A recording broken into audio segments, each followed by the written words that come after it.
عليكم. أنا الطالب أحمد عاهد سلامة. أنا نصر القصة حرف الطاء. طارق طالب فلسطيني يدرس بالصف الأول، يستيقظ من نومه نشيطا ورتب سريره وغسل وجهه وسنانه. جلس على طاولة المطبخ وأكل قطعة من الجبن، وأكل بيضا مسلوقا، وأكل خبزا من الطابون، وشرب حليبا طازج، وسلم على والديه وخرج إلى المدرسة.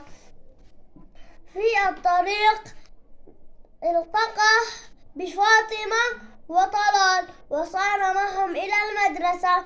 الشرطي وقف السيارات وعبر الطريق بأمان. سلام.